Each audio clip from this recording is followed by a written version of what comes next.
So let's call the meeting to order, and if you call roll, please. Somebody just came in the waiting room, I'm sorry. Klein, Here. Silver, Here. Vincent, Here. Perry, Here. Perlin, Here. Charnis, Here. Duber.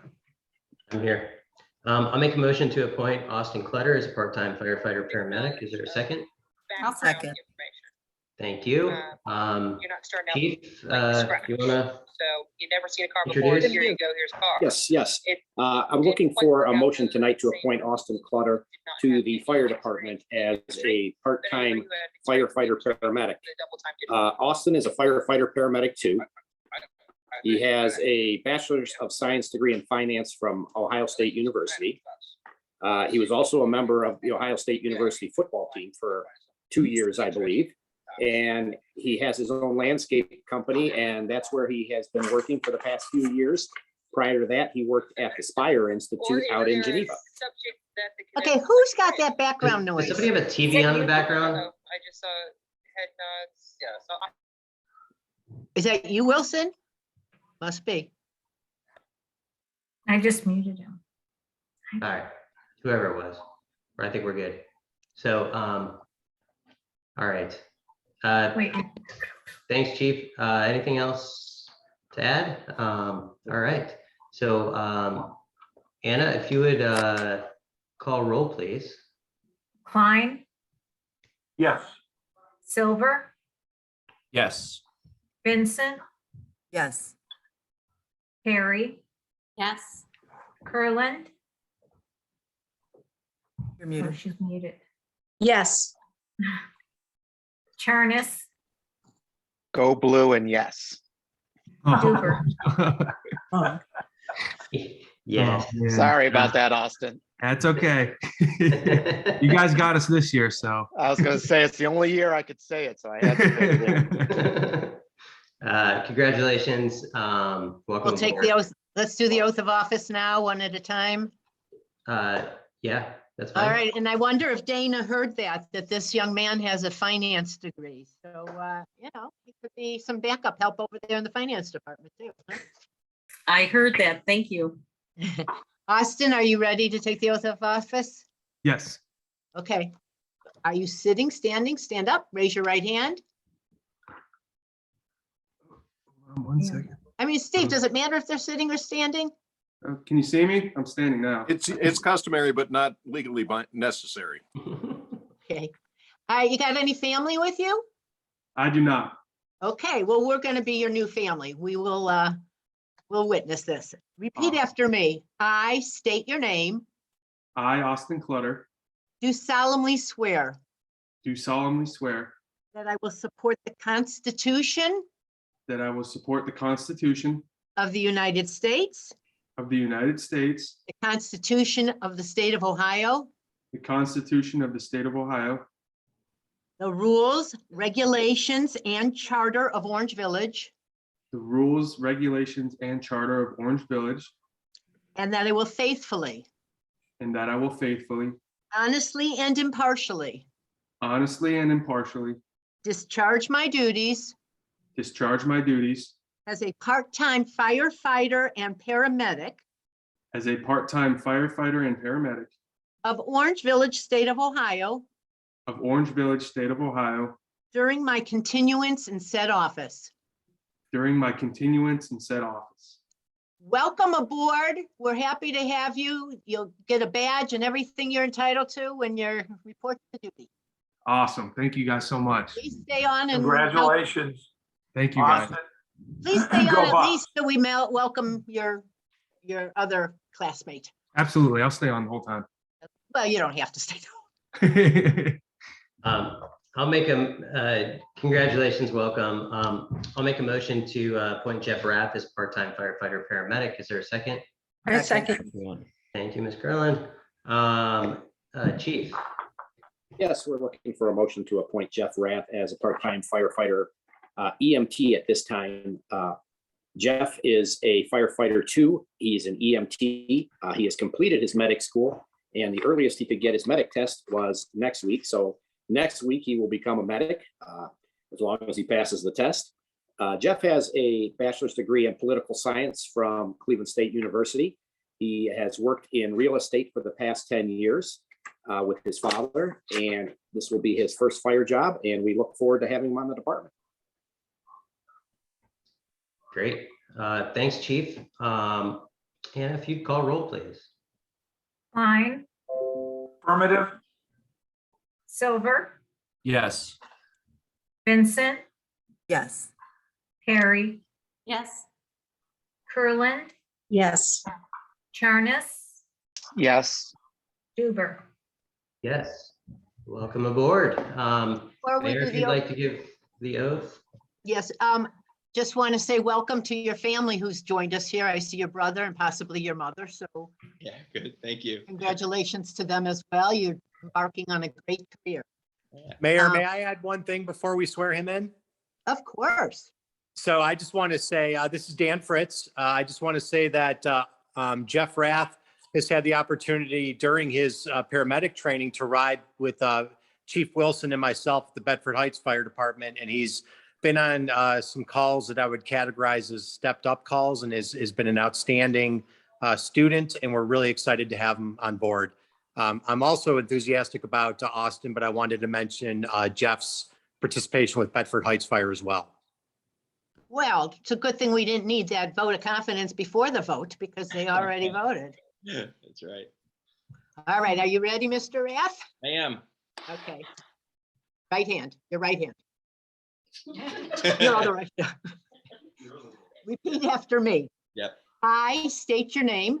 I, Jeff Rath, Do solemnly swear do solemnly swear that I will support the Constitution of the United States, that I will support the Constitution of the United States, the Constitution of the State of Ohio, the Constitution of the State of Ohio, the rules, regulations, and charter of Orange Village, the rules, regulations, and charter of Orange Village, and that I will faithfully, honestly, and impartially and that I will faithfully, honestly, and impartially discharge my duties discharge my duties as a part-time firefighter, soon to be paramedic of Orange Village, as a part-time firefighter, soon to be paramedic of Orange Village, State of Ohio, State of Ohio, during my continuance in said office. during my continuance in said office. Congratulations, welcome aboard. Thank you. I'm excited. You can tell I got the family here. That's great, that's great. Yeah, Congratulations and welcome to Orange Village, Jeff. thank you. Congratulations, guys. Thanks. Great, congrats. you. You are more than welcome to stay on, but there is no need to, so feel free to peel out. All right, that sounds good. Thank you, guys. All right, I'm going to make a motion to appoint Alan Charnas and Amanda Kurland to serve as board members of the Volunteer Firefighters Dependents Fund. It's obviously something that hopefully you guys never are needed. Is there a second? Second. I'll let you decide, Anna. All right, does anybody have any questions, concerns, anything on that? Generally speaking, it's usually the two newest members of council serve in this role, generally speaking. Yeah, so. Can you remind us exactly what this is? Yeah, Steve, you want to explain or? Yeah, in the volunteer firefighters dependence fund is a different way of handling an issue in the event something tragic were to happen. They aren't OP and F eligible, I don't think. So it's a way that there would be a distribution of funds in the event something unfortunate happened. Thank you. Can I just jump in here and just explain to everyone why we did not swear in Eric Schreibman? We did offer him the job, and from the time we gave it to him and now he got a full-time job at Euclid, and Euclid particularly does not allow their full-timers to work part-time elsewhere. which is most of our firefighters are full-time other places. So he had another opportunity and we may see him in the future. Obviously, there's still a position that's available. Is there Well- other candidates that are being considered, Mayor? I don't know if there's any in the hopper right now, but Judd, we have an ordinance that says how many firefighters we can have and how many officers. And so as long as we stay below that amount, we do keep trying to fill the open spaces because, you know, we need the schedule filled all the time. I was just asking if we had others that might be being We considered. take applications continuously. Okay, thanks. No one next month. Thanks, Mayor. And if you call roll, please. Klein, Yes, Silver, Yes. Vincent, Yes. Perry, Yes. Kerwin, Yes. Charnes, Yes. Duber. Yes. I'll make a motion to approve the treasurer's report of fiscal year 2021 through November 2021. Is there a second? Second. Second. Thank you, Mr. Third. Silver. Dana, you will. Good evening, everyone. You have the cash account summary for November 30th. It shows we have $10,362,481.62 in our bank accounts. The monthly collections for November for all funds is $1,075,963.89. And our November expenditures for all funds is $1,546 or $46,637.09. You have the general line item revenue and expenditure report for November. We're at 91% of the year, which is 11/12. And we have collected 102% of our budgeted revenue. And we had collected about just over 85% was spent on our expenditures. No real variance differences from the prior month. Pretty much it's medical related, medical expenses or health insurance changes that we saw because our budget was passed before those changes took effect. That's all I had on the treasurer's report. Great, thank you. Anybody have any questions? All right. If you call roll, please. Klein, yes, Silver, Yes. Vincent, Yes. Perry, Yes. Kerwin, Yes. Charnes, Yes. Duber. Yes. And I'll make a motion to approve the tax administrator's report for November 2021. Second, anyone? Second. Thank you. Dana? Okay, you have the tax administrator report, which showed November gross collections from all sources of $591,453.70, which is just a little over $113,000 higher than November of 2020. And our year-to-date collections is $522,919.29 higher than our year-to-date through November 2020 of last year. And we are, so far, we are over what we had budgeted for 2021 for the year. And so that's looking, so we're looking really pretty good for 2021. Thank That's you. all I had. Anybody have any questions? All right, if you call roll, please. Klein, yes, Silver, Yes. Vincent, Yes. Perry, Yes. Kerwin, Yes. Charnes, Yes. Duber. Yes, thank you, Dana. I'd just like to jump in here and say you don't have the bills to be paid, which you normally would, but this came right after the end of the year. We've had a lot of staff that hasn't been able to work full-time every day. And it's early in January. So you will see the January checks next month. All right. I'll make a motion to authorize the expenditure not to exceed $99,278 for the purchase of a 2023 International HB 507 single axle cab and chassis from Rush Truck Centers, which is the low bidder through the Ohio Department of Transportation Cooperative Purchasing Program. I'll make a motion. Bob, do you want to explain? Sure. Have to second the motion first. I made a motion. You need a You can do a second. Sure. Second. Okay, hopefully you got, I'll try and keep it short and sweet.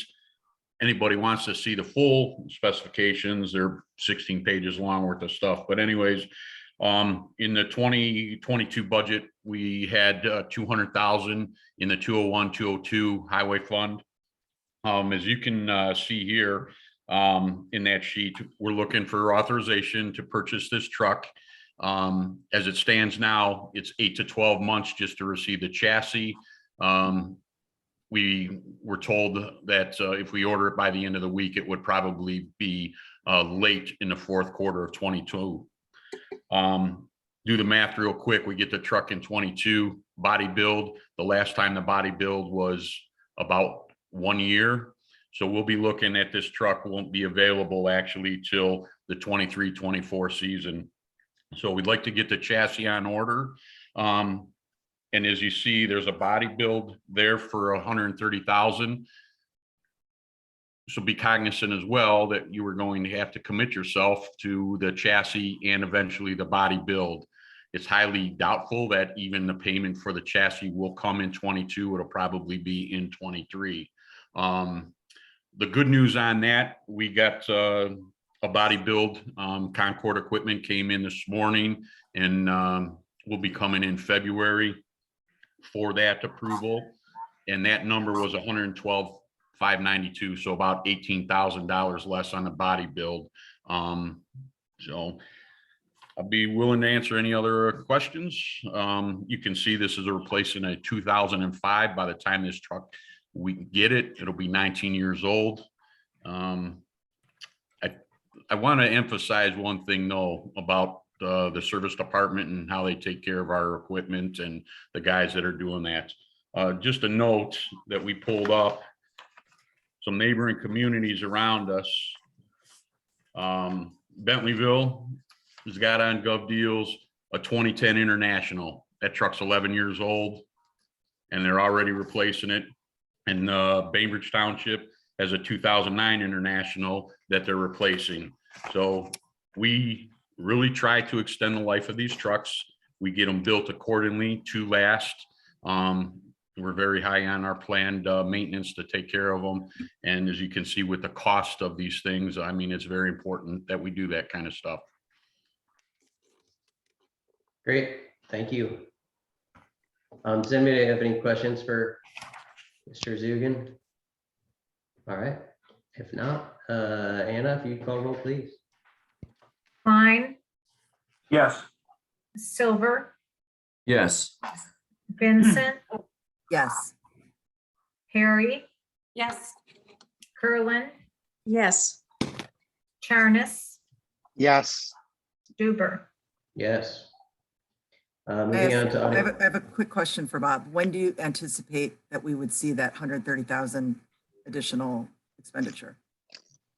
Well, that Going that back. probably more than likely will be in 2023. So we'll have to, carry that fund balance over in the 201, 202, and then there'll have to be that additional offset since we just budgeted 200 to compensate for, the total of about 213,000.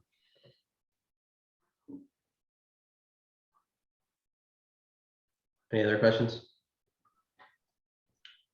Was that somebody from Rush Truck Center who was on here?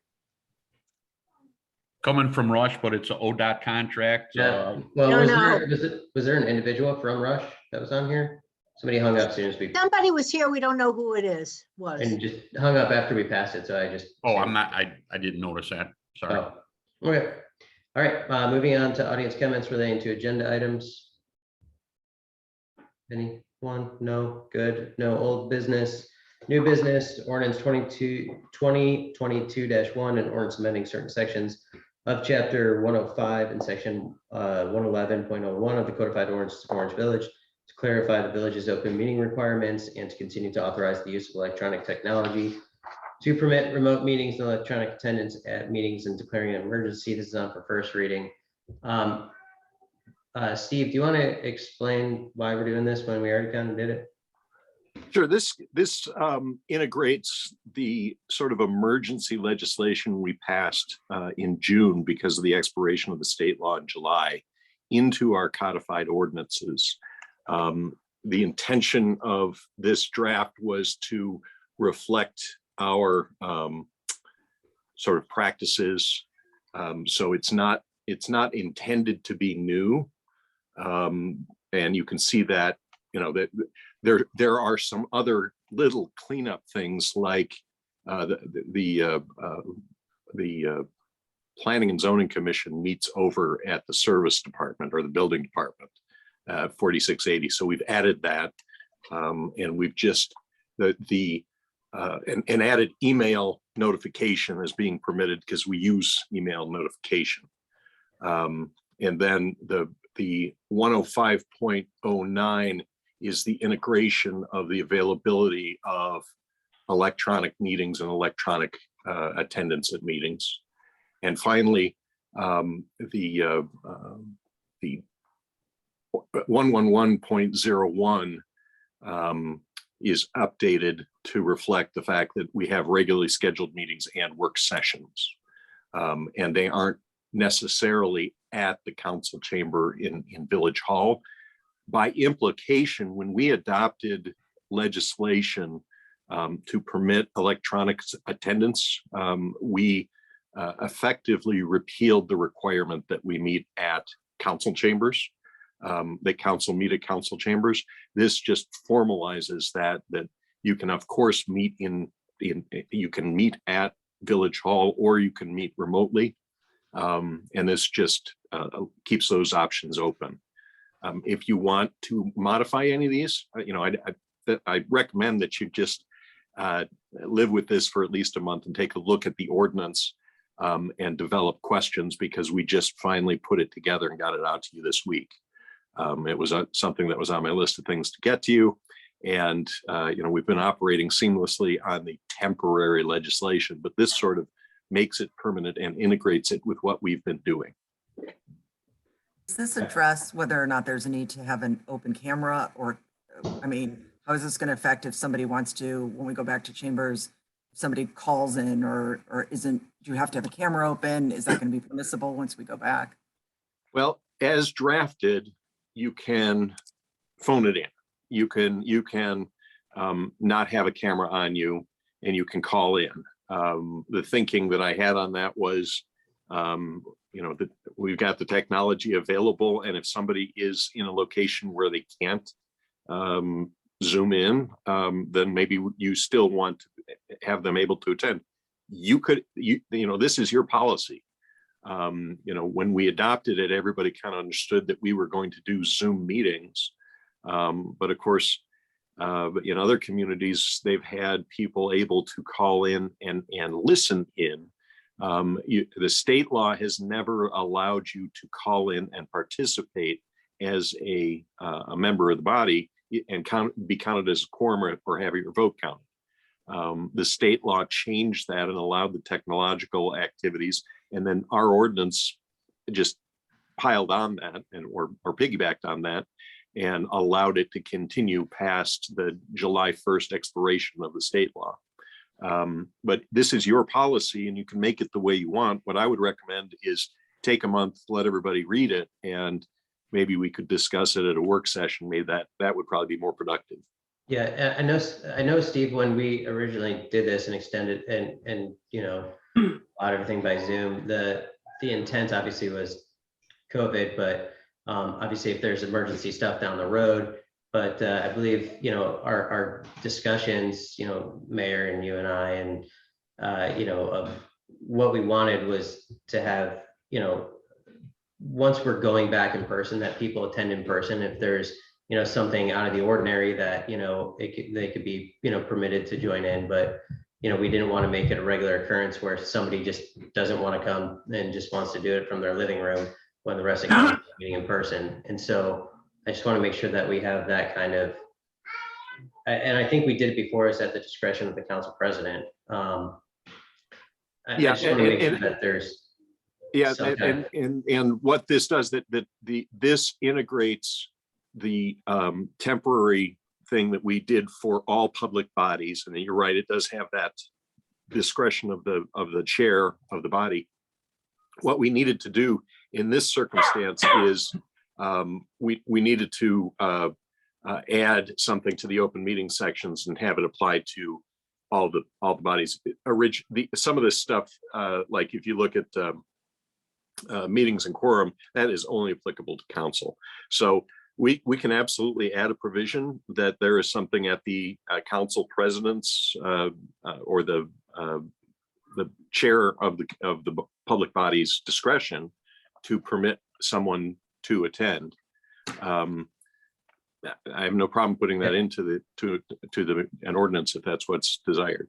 I know that would probably be my, so obviously this is something we could discuss further at work session when everybody's had a chance to discuss it. But if you can, make your own note on that and maybe draft something up to reflect that. And again, it's a council decision, so we can all discuss this further, but I just want to make sure that didn't get overlooked. Thank you. Any other comments on this for now? Okay. Let's move on. Audience comments relating to matters which advance the good of the village. Or one audience member is no longer here. So Mayor, comments. Nothing really, just to say we're ready to start the new year. We're back up to full staff, I think, in every department.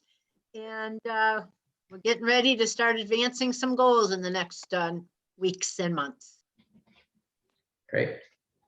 Thank you. I had a comment and I don't remember what it was. I'm sure Stacy will find a way to remember what my comments were somehow. All I right. think I know what it was, and I think it's in mine, but we'll see. I'm sure it is. Okay, so Mrs. Perry. I have no comments. All right. Mr. Silver. Yeah, I was at the sledding hill with my family on Saturday, and at the bottom of the hill on the straightaway, there's two trees that are smaller, newer trees that are still in the ground there. It's quite dangerous. The people could certainly sled right into them. Is there a way we can have those removed? Well, Bob, I'm waiting for you to unmute yourself because you probably Yeah, know the are you trees. Brent, are you talking the ones on the north side of it or the side? Because we Yeah, did when you- remove a bunch of the smaller ones. There's two trees sort of on the top of the hill, I believe, flanked off to the side. Okay, so you go down the main sled hill, then there's a straightaway, Yep. then there's a small hill that keeps you from going into the parking lot. Yes. There's two on top of the small hill. Those are okay. There's also two basically at the bottom of the sled hill that are kind of targets for people to run into. And those are the ones I'm referring to. I'll have to take a look at them because I thought we had everything moved out of the way. That was from that GLR tree planting Right. grants. We were told, Yeah. we told them not to put them there, and we actually moved a few that they decided to plant in the way. So Yeah. I'll double check and take a look. Yeah, there's still two of them. Like I said, the ones on the top of the hill, those are okay. Those aren't really a danger, but there's two that people could easily sled right into that I think are pretty dangerous, and I think we need to get removed. So thank you. That's all I have. Thank you. Mrs. Kurland. I had no comments this time around. Mr. Chernus. I only reiterate that if you can and are able to get yourself vaccinated, if you are not, any residents listening or anyone else. Other than that, no comments. Thank you. Mr. Klein. Only comment, the Racial Equity, Diversity, and Inclusion Committee meeting will be on Tuesday night at 7 p.m. on Zoom. We are going to have some guests who are prospective facilitators for the committee who are going to talk to us about what they do and how they do it. And we can begin to make a decision about that undertaking. So I hope that some of you can make it, and that's all I have. Thank you. Mr. Silver, did I see you raise your hand? Do you have something? Yeah, I got one more quick thing. I'm sorry, I forgot to say. Orange for the holiday coupons are good until the end of February, so you got another 6 weeks or so to take advantage of those. Thank you. Stacy did that. All right. All right. Ms. Vincent, you're up. Yeah, that wasn't mine, but that was okay. I'll make a very long one shorter. So I wanted to say kudos to our service department for the amazing job they did plowing the trails. The snow was thick and it was everywhere except for the trails, which was amazing. Just really beautiful to see them wind their way around through the village. So thank you for that work. Lots of school news this week. There's just no way around that. And I think this was what Brandon maybe was going to say. That I'm beating you. Scott Bilski is now. Oh man, I knew it was in mine. So yes, our mutual friend and former Orange Village Councilman Scott Bilski was elected president of the school board. Jeff Lyken will serve as vice president, and the Board of Education selected Angela Arnold of Moreland Hills from a field of 18 applicants to fill the vacant seat. She is a sales and marketing executive. She's a familiar face to many on the Orange campus, where she served in many PTA roles, including as a co-room parent of mine and a literacy advocate, and is an owner of the Play Matters store at Lander Circle, where many of us frequent. I wish her the very best in her new role. She'll be sworn in on January 19th at 8 a.m. at the PPLC. Orange Village resident Becca Boyle was also sworn in for her next term on the Board of Education. Speaking of the clinic that speaking of the vaccine that Alan mentioned, more than 200 people attended the vaccine clinic, which was held this past weekend at Moreland Hill School, hosted by Rite Aid. I was one of them. I received my booster. I can proudly say that my immune system was kicked into high gear, but I still encourage everybody to do it. It's very, very important. The board got sick? Does that mean you got sick from it? I got sick. Yeah. So I weathered the storm, and I messaged Dr. Insler, and he told me exactly what to do and said, it's your immune system doing what it should be doing. So the board approved a teachers union memorandum for online instruction, which the superintendent assured the board was a best practice to be prepared for a situation in which the pandemic might force the need to go online again with a change in working conditions. He said the intent is to remain in person. There was a discussion about the major renovation to the front facade of the school, as well as the locker rooms, which has been a really long time in the making and discussed. The superintendent even noted that we are finally bringing the oldest part of the high school into the modern era. The front entryway would offer a double buzzer safety system. It was noted that there is an increase in the costs attributed to the delay of plans due to the pandemic, of course, and those costs could increase further due to the volatility of the market if delayed further. The board will probably vote on the plans once Mrs. Arnold is sworn in next week, with the goal being completion of the renovation by the time school starts in the fall. New news today, due to the rise of COVID-19 cases in Cuyahoga County, the Orange schools will now limit the number of tickets for all athletic events held at the school effective immediately. Each student athlete will be able to purchase 2 tickets. Senior student athletes will be able to purchase 4, but tickets will not be available for the general public until further notice. So if you're planning on checking out a basketball game, talk to a student athlete and use one of their tickets.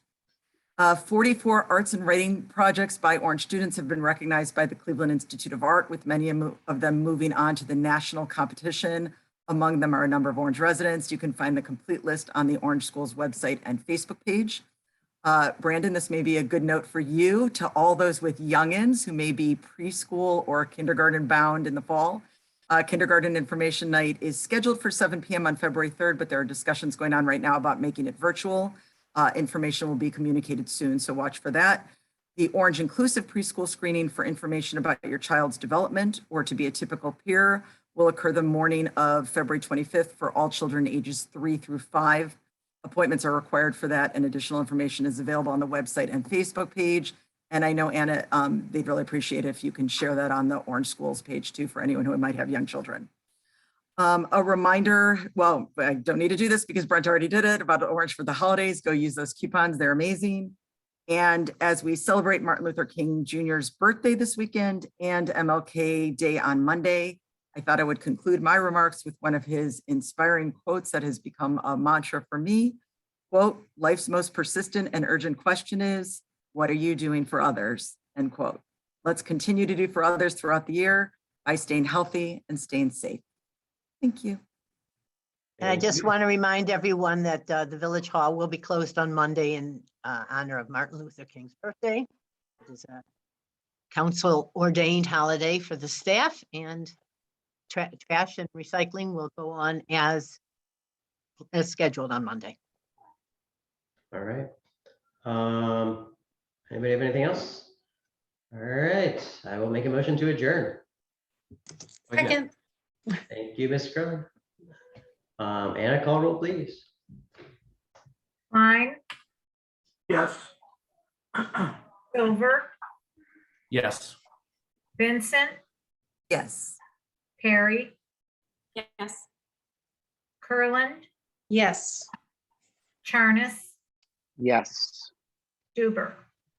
Survived the whole meeting like this. Yes. He was there the whole time? Oh, what a good boy.